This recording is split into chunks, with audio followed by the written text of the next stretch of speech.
Unturned is presented by UpdateAI. A lot of people feel there is almost a crisis in customer success. What is the value of a CSM, and is it value creation? Is it value ownership? Is it value management? Like, what are these things, right? When there's a problem, people love talking about it. So it's a great way to get feedback and they help you understand where are the problems that they're most concerned about. We've got, increase in NPS. We've got customer journeys that are improving. We've got real world results. We've got this feedback from customers of how much they want to share with us as we had roundtable discussions with them. I was able to make the case, hey, our president at the time of the company, here's why we need to do this. Here's the improvement in the value we're going to bring to the organization. And then signed up for some big goals to say, we're going to find you $1 million in efficiency gains for the business through the work that we're doing, talking to customers, journey mapping, things like that. I like it. And the first thing that I want to know is, did that pan out in the sense of you increased the NPS? Were you able to correlate that back to renewals and expansion?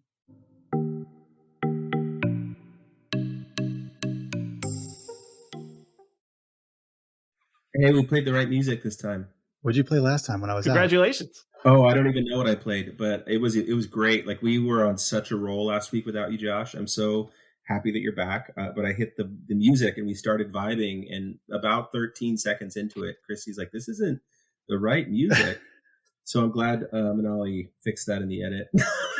Because it was just something hanging out in Riverside, and I played it. It was probably Taylor Swift or something. Who knows? It always is Taylor Swift. Yeah. Can we talk about Taylor Swift? No, we cannot, because this is a CS and BS podcast. But she is pervasive. She probably doesn't know shit about customer success. I'll tell you that.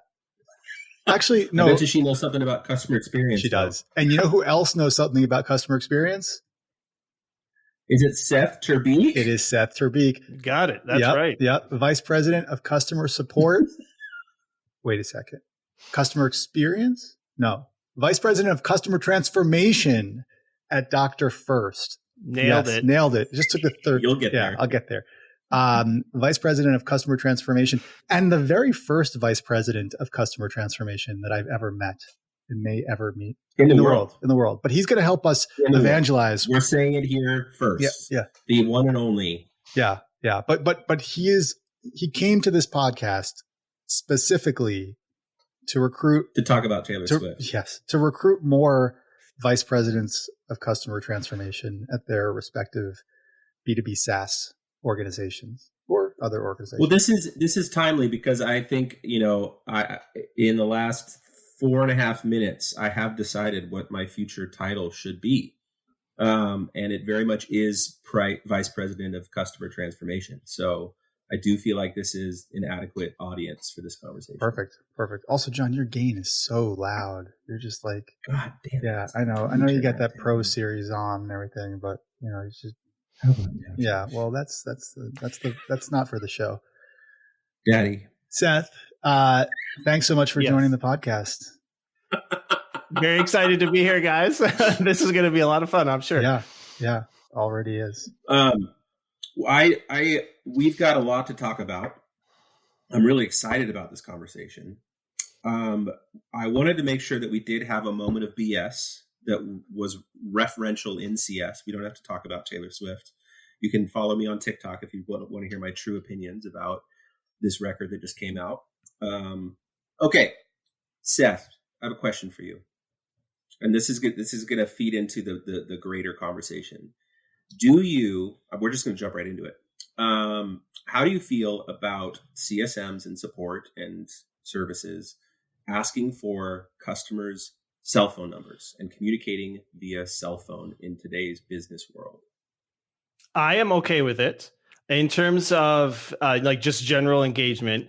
Now, asking for it is one thing. But if customer says, hey, I want to reach out to you via cell phone or whatever, I think that's good. I think it is up to the CSM. They have to be really good at setting boundaries because that could be a really slippery slope if you don't have someone with a strong ability to set boundaries and say, no, this is when I can talk to you about this, and this is when I can't. So you are against texting memes to high value customers in the middle of QBRs? That would be a problem, I think. That would be okay. I'm gonna have to rethink this. John, what I may have made a mistake. Yeah, tell us more, John. Where is this coming from? So I mean, there's the humor side of it as well.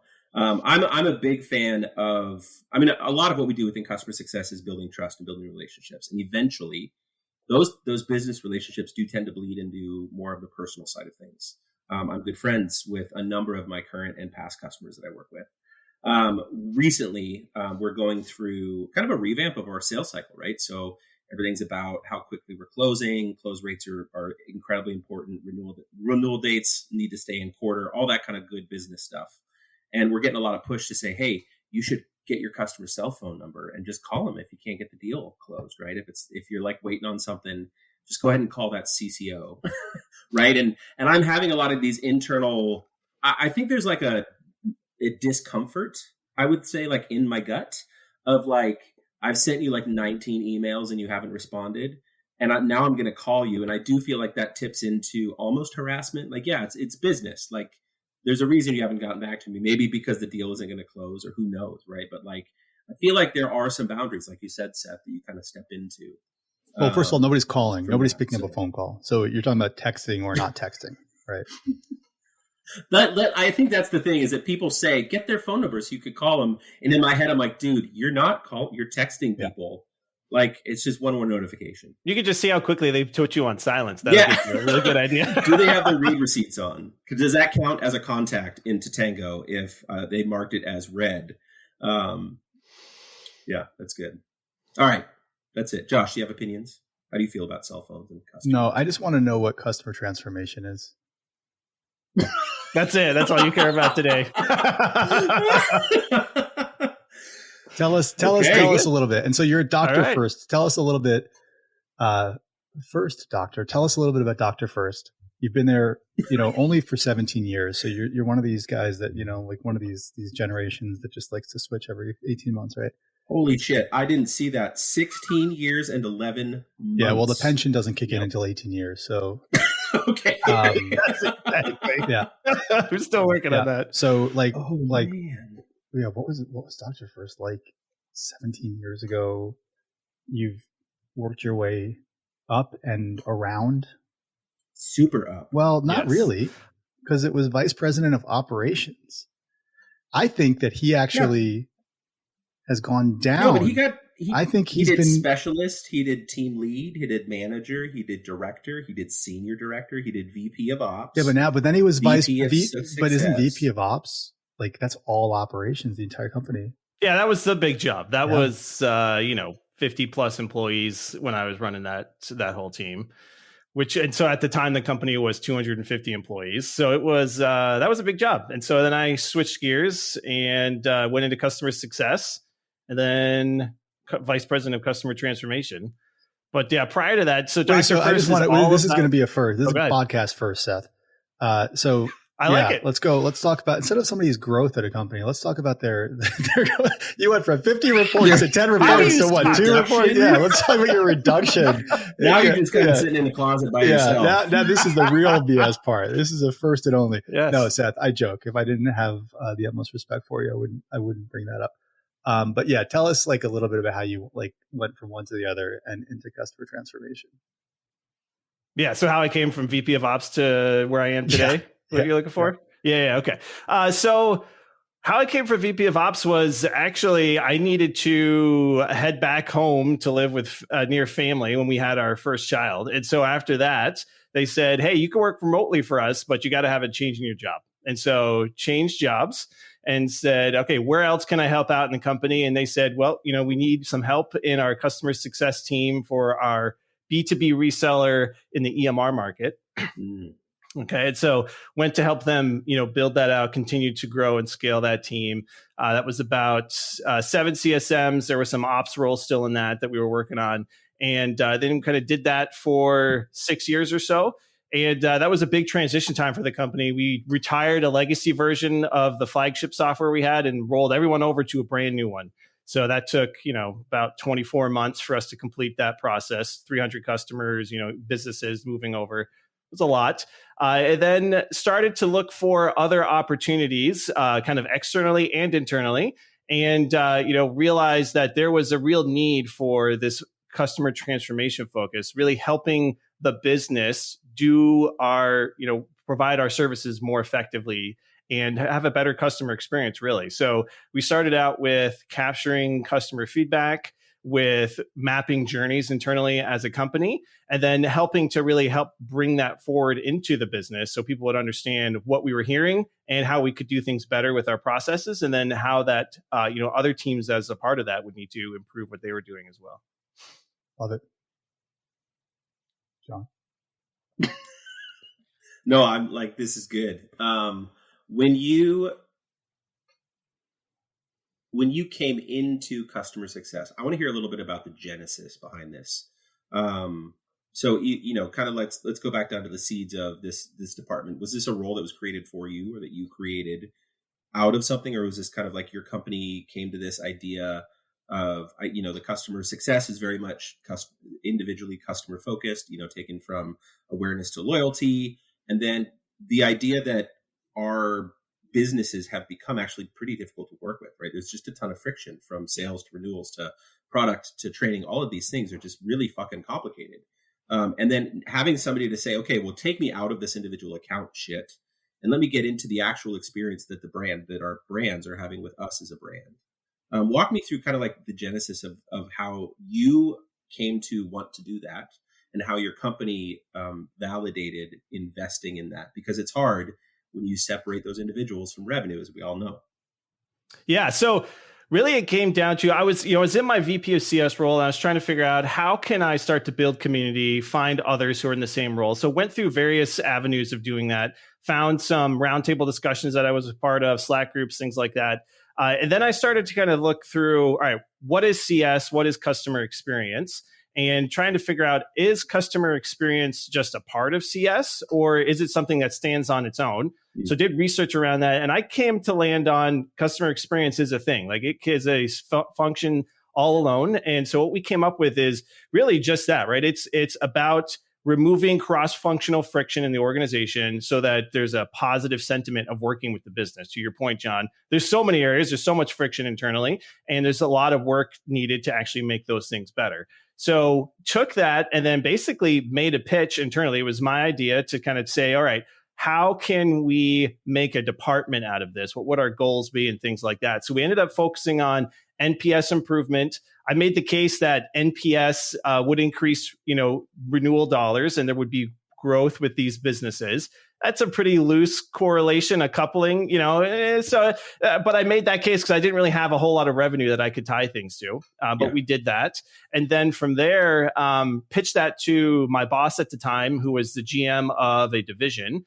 He bought into it, said, okay, let's do that. And then spent a whole year proving that out.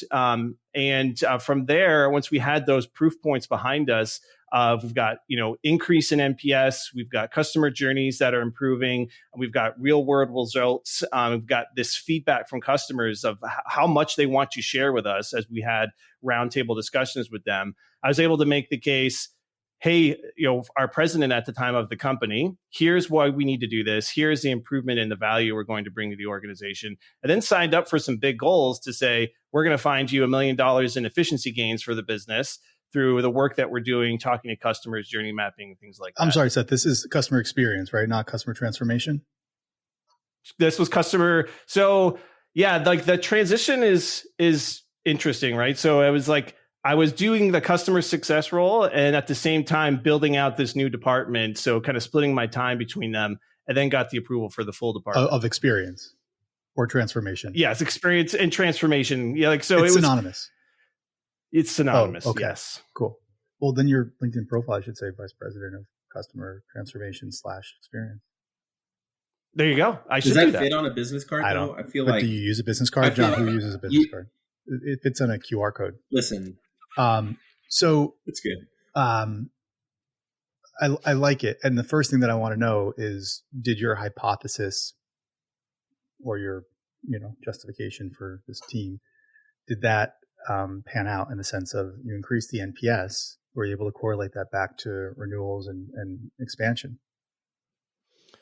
So I was able to say we we didn't see a drop in customers. So we didn't see customers leaving our platform, right? So in terms of, revenue growth, I didn't necessarily see that straight out play out. Yeah. But we did.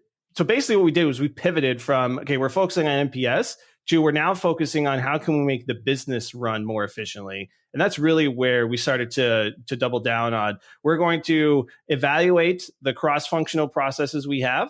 And we're going to say, as we find improvements, there's going to be dollars or time that we can have back to folks with what they're doing. So now these folks who are doing all this extra work have more capacity to do the job that they're doing. This is now. cross-functional within your internal operations. This is not the customer. This was the whole company. But not the customer side, not their efficiency. Not the customer. So we were looking at processes with the lens of what does the customer have to do? So journey mapping. But that whole process, what it does is it really takes any ego out of, hey, I'm in support and product's not doing that. Or, I'm in CS and the support team isn't doing this. And so everybody can really focus on what is the customer doing, what's better for them. And it helps to generate ideas about how to make it better without a bunch of ego or finger pointing going on. And it's really an impressive process to see unfold, as folks have those conversations. Can I ask a self-serving research question? Yeah. Literally like off the back of a product prioritization session with my team, which is why I was a minute late to this podcast, right? Like literally right off the back of that. So as you know, Seth, UpdateAI, we're all about creating really kind of cross-functional knowledge about your customers and with the insights coming from their conversations, primarily through customer success managers. And so you're all about kind of cross-functional efficiency as well. In what ways does your team currently share information cross-functionally amongst, let's say, like focusing on the leadership? How is knowledge getting transferred from whoever's talking to the customer, whether it's CS or support or whatnot, to product to make product decisions, marketing to understand testimonials and CSQLs, and executives to know what's going on and have a pulse? I'm asking this sincerely because we're conducting research on this for how we can create the most effective workflows. So right now, it's funny you asked that because we just did a journey map around a process where a lot of that was discussed. But right now, a lot of that is done either through email or Zendesk. Right, people are sharing this information back and forth, talking about tickets. A lot of verbal stuff. There's a lot of pinging back and forth as well. So I'm gonna follow up with product, ask what's the status of this ticket or what's the status of this bug. Where are we at with those things? We're in the process of rolling out Plan Hat as a way to centralize that to help everyone be able to say, okay, here's what's going on with these issues with this customer, what their priorities and so forth. But last week, we just had one of our journey map follow-up sessions where we talk about here's all the things that we said we want to improve. Now let's put a plan in place to make that happen. And what's the status? So we kind of work with these teams to say, this, you said this was important. You gave this date. Are we making progress against that plan? And we had the most productive conversation we've ever had about, hey, how do we make this process better? We've got an issue that support can't fix.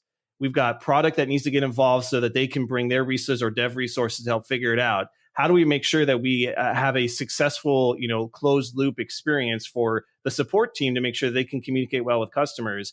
And we're talking through how do we prioritize bugs and enhancements so that we get the holistic picture, and product can really focus their time in an area and make sure they use it well, rather than trying to respond to 15 different requests across all these different CSM teams to figure out what's the most priority bug and enhancement. That's referring to bugs.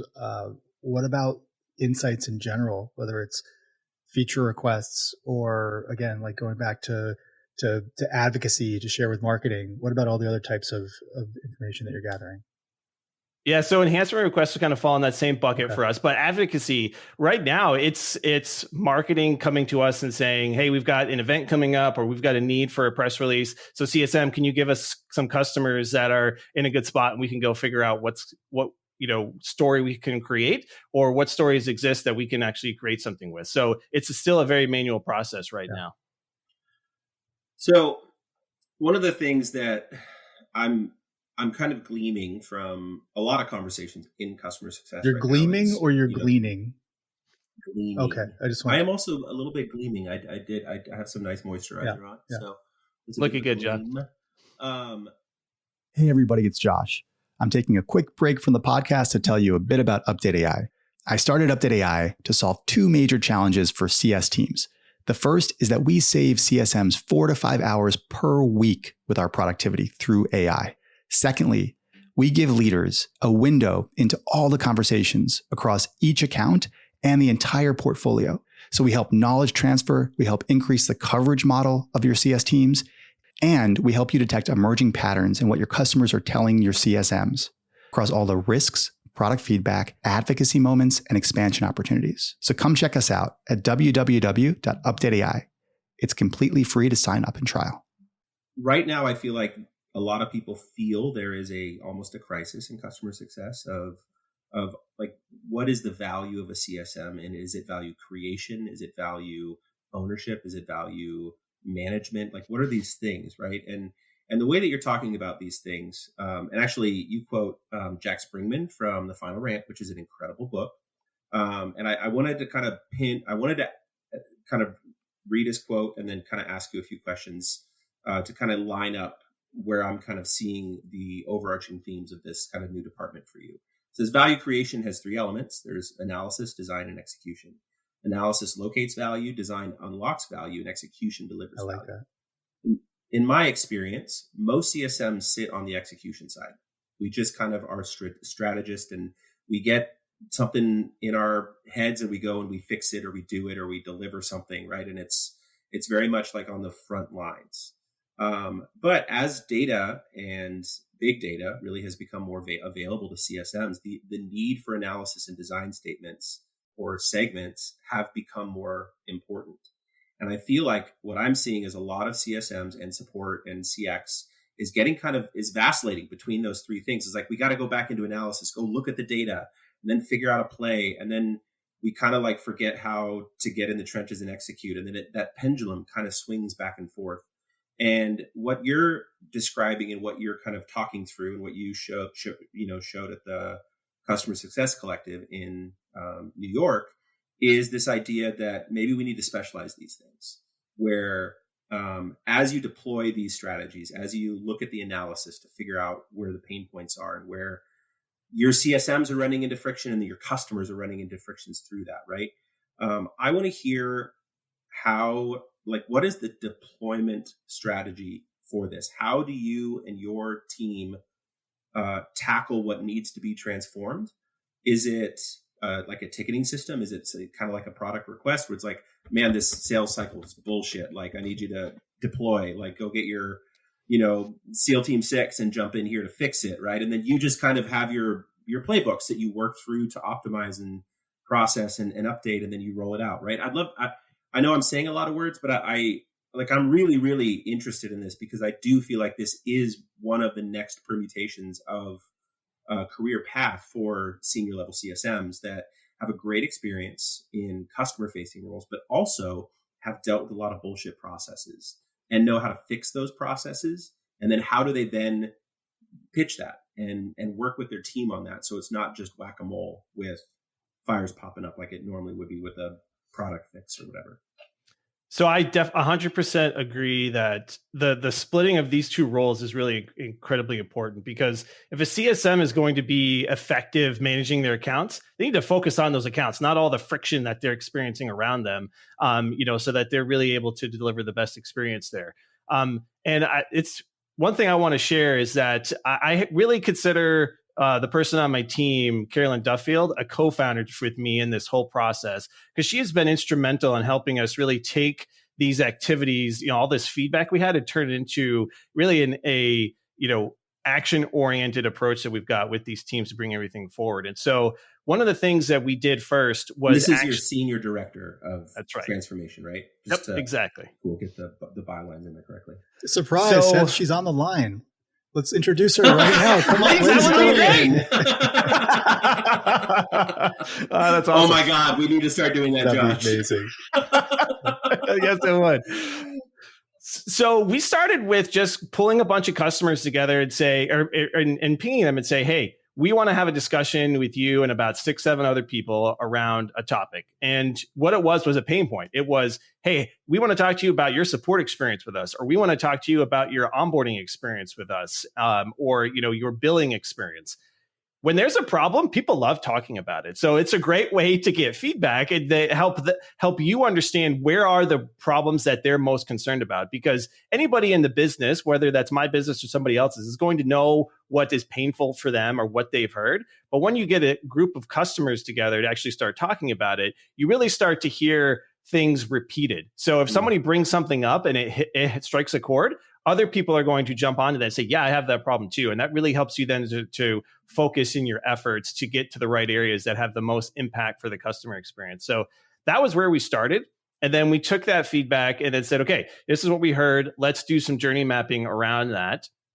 And then from there, we started to take that after we had some really, good experiences. We took that to some other teams and said, hey, we think this could be valuable to you. We want to offer our services to you as a team to help you make your processes better.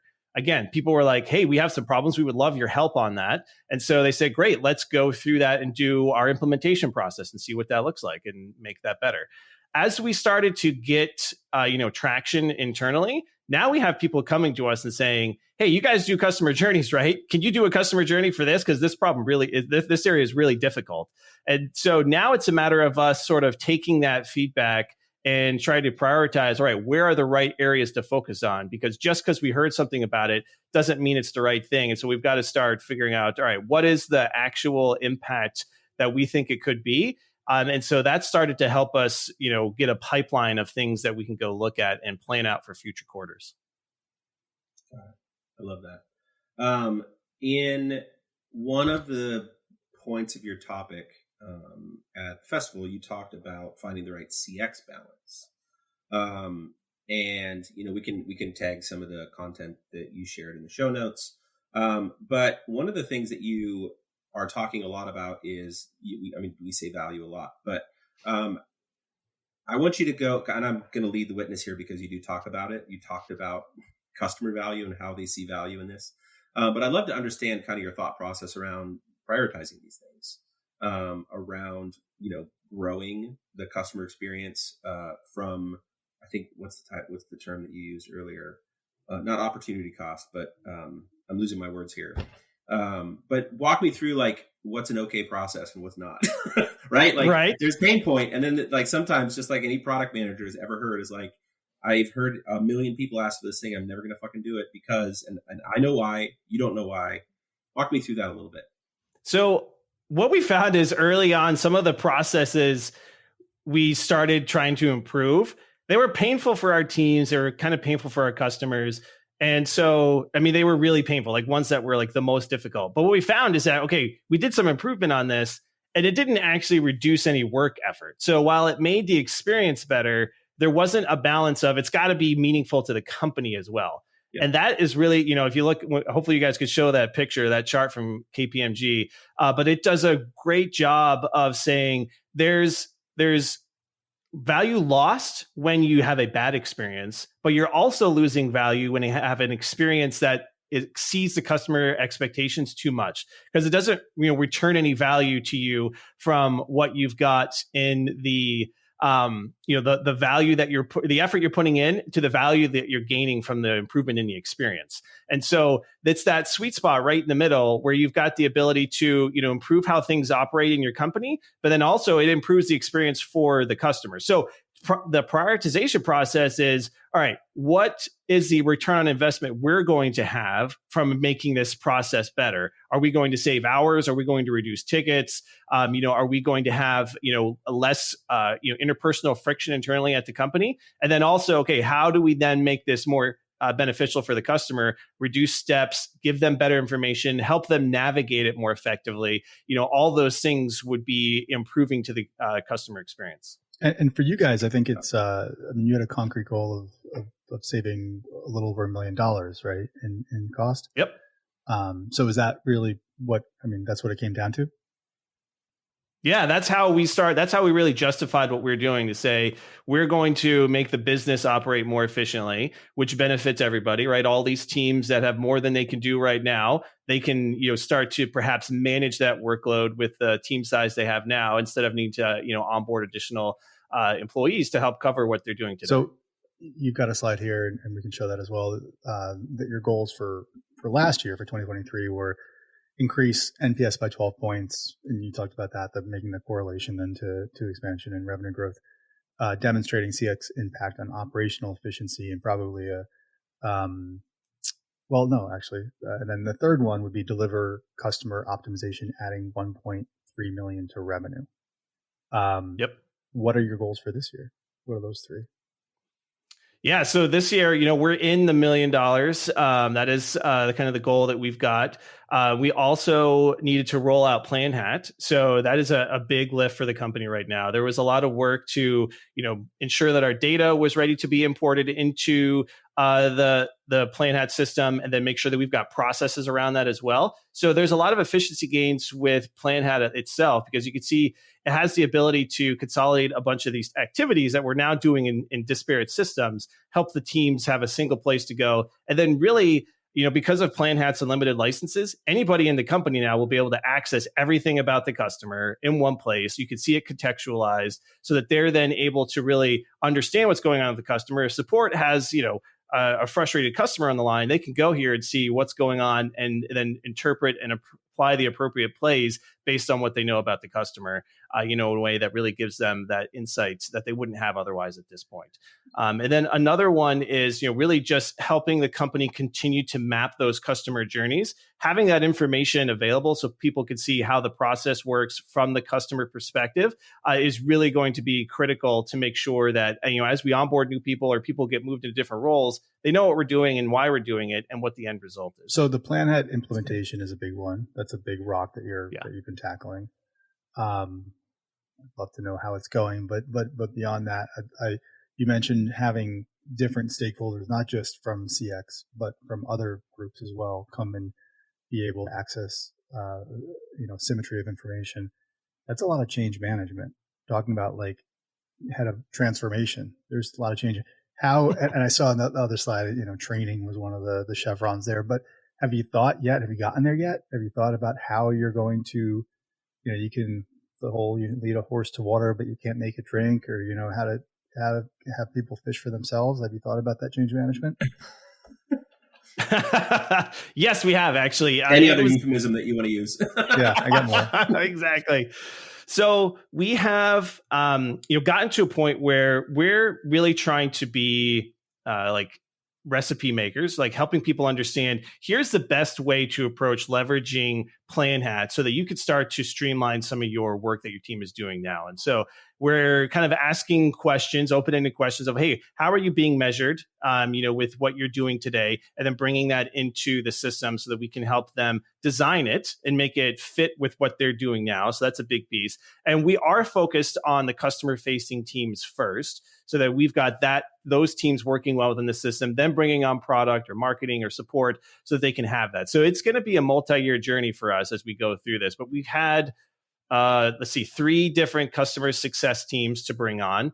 Actually 4, sorry. So there's the 4th one that we're bringing on. So it's been a lot of work over the last 6 months just to get those 4 teams up and running, because they all do things very differently. They all serve different markets, different customers, and have different products. So it's been a lot of work to make sure that we can have a cohesive platform for them along that. And then one last thing I would say is, we've got some further NPS growth goals that we had as well. One of the teams wanted to have another 12-point jump. So we're continuing to, drive further improvements in NPS. NPS, it could be a bit polarizing right now, but NPS to me it's a barometer. It helps you understand, gauge at a high level, and then you've got to use that to know where to dig deeper. That's amazing. I love that. One last question about PlanHat, and I think this is probably the most important question. How many bags of coffee did they send you prior to you signing their contract? So apparently we bought it before a coffee thing was going on, but I got a couple when we were in New York City, so that was good. I'm definitely enjoying that.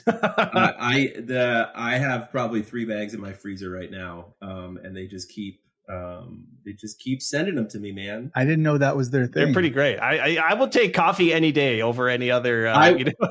Absolutely. Like that is like the best, And shout out to Grant Jones, who has been keeping me stocked with Plan Hat coffee. That Finca is pretty wonderful stuff. So Josh, I'll make sure to get you some. I have some actually. I don't drink coffee, Good. but I went to the Plan Hat, their Malibu open co-working thing in the fall, and it was great. And they gave us all bags of coffee. I didn't realize that was a thing, but you know the story behind that, right? Which I like. I like that there's a narrative for that. I actually don't. Okay. No, I just know that I have a bunch. Of okay, so we can ChatGPT it for the proper word while we're on this. But there's a ritual, a ceremony in they're all Danish, right? And I think it's in Denmark, but it may be just Scandinavian in general, where it's Sweden. No, it's Swedish, where they have a like a coffee hour in the middle of the day, like a coffee break where you all sit around and you just kind of talk and chat and but in a constructive, like structured way. And so that was their whole thing, is that they're a Swedish company. And so this was them bringing that pastime. It is the Swedish art of fika. Yeah, fika. Yeah. Fika is a ritual that's important in the Swedish culture, giving yourself a moment to have a break and socialize. Yeah. Now, I know from insiders they don't actually do that, but it sounds really nice. And I like that word fika. It's a very like strong, it's a good branding word too. And John, I gave out pancake mixes, pouches of pancake mix at our last CCO Club event. That's a good yeah, hangout. That was my thing. I'm a big fan of creative swag. Yeah, well, so for anybody going to Pulse, just wait. We're gonna have Oh, what are you doing? I got some questions that we'll get there in a second, because there are some things that I want to ask you, Josh, about. But let's make sure that we talk to our guest. Yeah. Seth. Okay. Man, this is so cool. And I have so many, like, my brain is swimming around. Like always.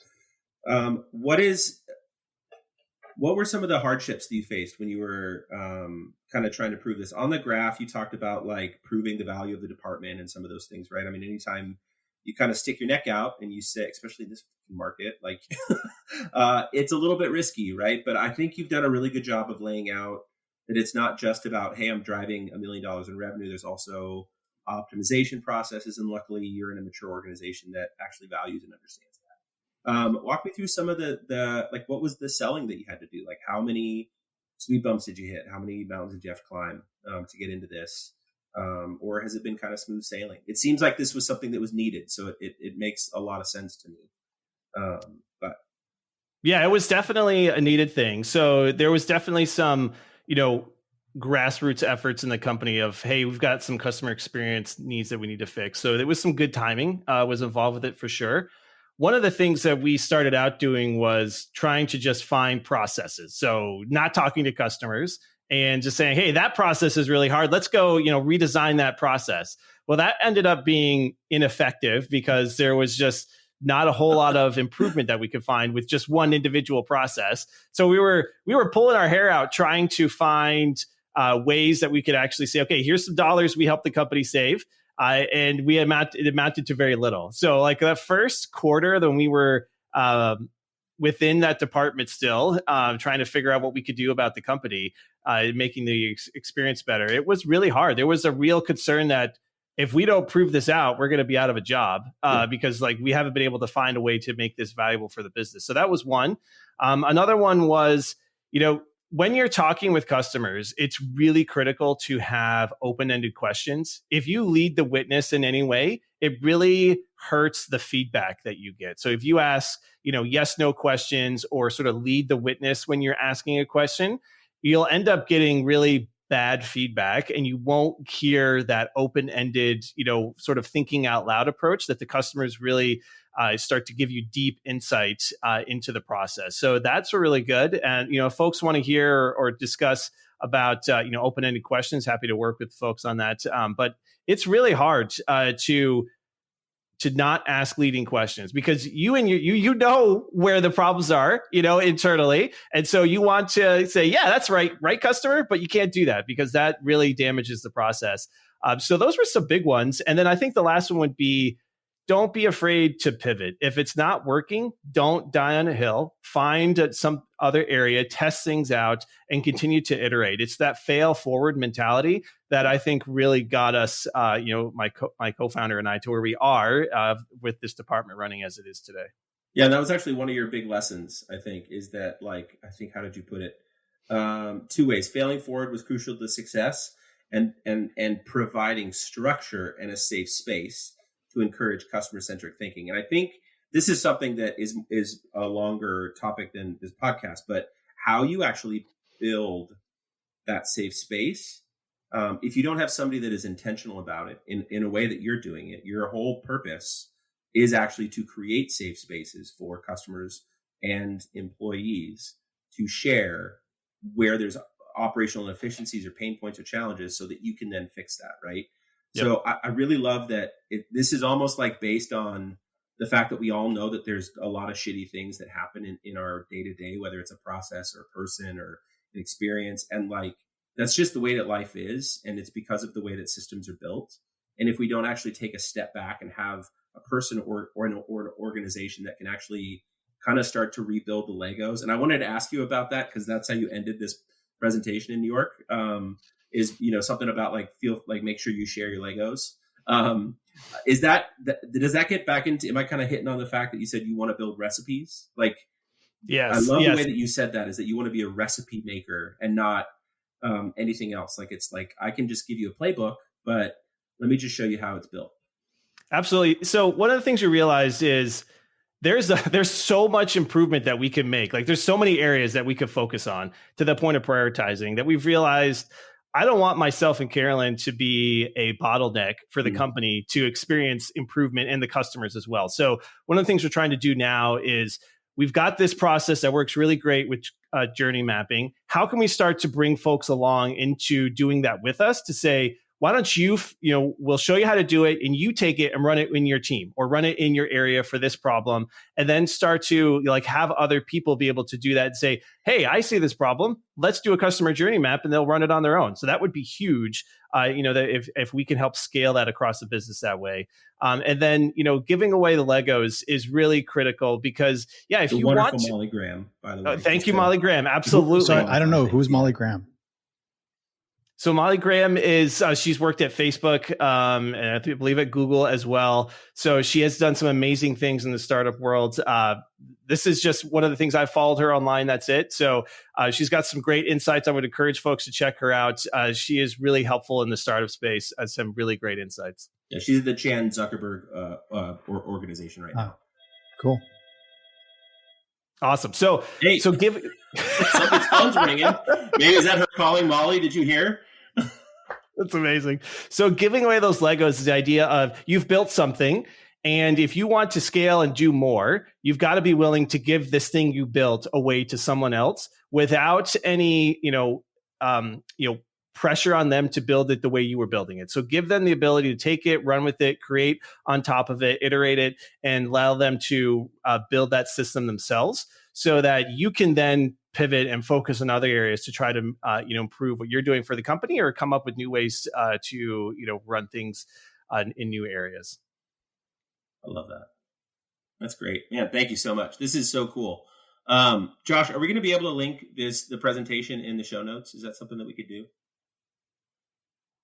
Did he leave us? I think he took a break. I'm going to say yes. Okay, cool. Well, that's fine. We don't like him anyways. He probably had to go answer that phone that was ringing. I'm back. Well, I'm back. Okay. Sorry for that awkward departure there. My dog, who I haven't seen in 2 weeks, was just delivered to me, and he's going nuts upstairs. So I have to go ransom answer situation. The door. They finally returned him to me. Yeah. Okay, so Seth, thank you so much. I really appreciate it. I do want to ask. You do a lot of speaking engagements. You're out in the world, out in these streets, as I like to say. Yeah. Is there any upcoming events that people can kind of hear you speak, or are you doing any webinars, any other appearances where we can catch you? We're trying to tee some things up. So right now there aren't, but definitely will be in the future. So, be on the lookout. Actually, I would just say I did start a podcast. So that's out there. You could go to chroniclesoffailure.com to check things out. We've got some, a failure that I specifically experienced that's out there. We've got some other guests teed up. So if folks want to hear some about what I've done, others are out there too. I've got like 13 years of stories that I'd love to share with you, Seth. Sweet. And there's actually, I noticed that, and I'd love to talk to you about some of that stuff. So I love the principle behind all of that too. So good job on you guys should meet up. I feel like you guys would be good friends. Okay. I feel like you guys would get along well. You're both the same age, I think. Josh is always trying to set me up. I know, but like Seth is in New York. He's a little bit more upstate, but he's in New York. John, you're coming into the city this week. You'll be here on Saturday, right? I think I get this vibe that Seth likes live music. Why don't you take him with you on Saturday to your show? Are you like into emo, screamo? Yeah, definitely. Okay, so little for those listening, because this will be posted on Wednesday, so it'll be posted the week before, a couple days before the show, right, Josh? If I get my dates correctly. Yep. Okay, so on Saturday there's this band called Gatsby's American Dream, and they're from Seattle, and I'm originally from Seattle, and they were like the first kind of like mass post-rock emo band that I got into, and I wound up becoming very good friends with the whole band. And this is awesome. Like their first show in 20 years, and it's the 20-year anniversary of their album Volcano, and it's the only East Coast show. And so I creatively scheduled customer visits in New York. Sir. Well done. That's the way to do it. During the week, so that on Saturday night I can go to the Gramercy in New York to go see Gatsby's American Dream. And I'll send you the record, Seth. If you're interested, let me know, because I got some backstage passes for the event. But and if anybody's listening and you're in New York and you want to seriously, like, it's some of the best. Like every elder millennial in the city will be at this show. With their lower back pain and their checkered veins. Zennials. We're Zennials. Zennials and their anxiety. So Gatsby's American Night at Gramercy. Gatsby's American Dream at Gramercy. And John Johnson will be there in flannels and skinny jeans. Love it. But, okay, before we wrap, I did want to ask two things. Josh, you did a meetup in New York, or in London, last week, correct? You did a CS meetup. This is why you weren't with us on this stupid little podcast that we do. The #1 customer success podcast. I'm sorry, attributed correctly. How did that go? I'd love to hear about it. It was great. I think the London community is like really thirsty for some kind of community there. Voice. Yeah. So like there was just, I wasn't expecting, quite frankly, the turnout that we got. Because we only really had like 15 signups, which is all we really wanted. We just wanted a very kind of intimate type of meetup. And so we got what everybody showed up. And I'm trying to think now. Oh, man, John, you put me on the spot. I'm scratching my head over what we talked about. It's really bad that I can't give you the summary.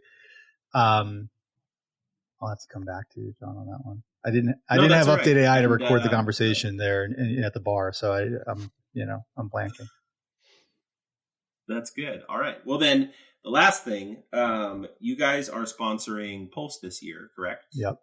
You're one of the sponsors. Yep. And I think, is Jess speaking at Pulse? Did I see an announcement this week? Geez, thanks for these plugs, John. I didn't even ask you for this.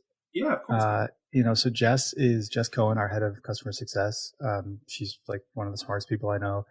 And it's intimidating how intelligent this woman is. Oh my God. Very intelligent. And I mean, Seth, you met her, Seth, actually. Yeah, you met her. Well, whether you were in the same room with her, let's say that. Yeah. We were in the same room. I'm not sure if we met. Yeah. But she has a background in UX research and design thinking as well. And so she is going to be running a workshop masterclass. And the topic is all about, in the world of AI, let's together map out the ideal customer success manager work week. Like using AI as we know it, or, what's our vision for this, to save time, to be more productive, to increase outcomes. And so we're going to actually put that on with Gainsight. I think it's around 3:00 on the first day. So anybody going to Pulse, it should be in the app. Sign up for it. We'd love to have you. I also wanted to make sure as we kind of wrap down that I want to call it, this is going to be a very different experience for Josh in UpdateAI at Pulse this year. Whereas last year, I'm pretty sure you got kicked out, right? Well, I didn't get kicked out. Whether I should have gotten kicked out is another story. But they didn't appreciate my solicitation of guerrilla marketing. Of business cards. Asked me to step outside. And then when I stepped outside, they asked me to step further outside. It was one of those types of. And they did, and they locked the door behind you. And just to be clear, this was not Gainsight. This was the Moscone Center staff, security staff. Yeah. Yes. Yeah. But the police were not called. So we're coming triumphantly back. We're coming as the Easter Sunday. Yeah. Well, now it's legit. It's pay to play. So now I can play. Hey, clearly it worked. So you can't argue with results. I know. Totally. Yeah. Seth, thank you so much for your time. And I really appreciate you walking through this. I'm going to have some follow-up questions for you. Like I said, this is very timely because we're kind of in this process of I need to work on kind of some career pathing for some more senior level CSMs as to not just be ICs, but also how do we actually apply the same skills and logic into the processes that support them? And I think this is a great framework. And I'm really impressed with the work that you're doing. And I'm really excited to catch up on where this kind of goes for this next year. So thank you so much. I love this. Awesome. This Thanks for having me. Bromance. See you guys Saturday night. Fred, I'll see you on Saturday. Exactly. Exactly. Yes. Yeah. IPAs and Pabst Blue Ribbons. Sounds amazing. Thank you, Seth. Thank you so much. All right. Thank you guys. Appreciate it.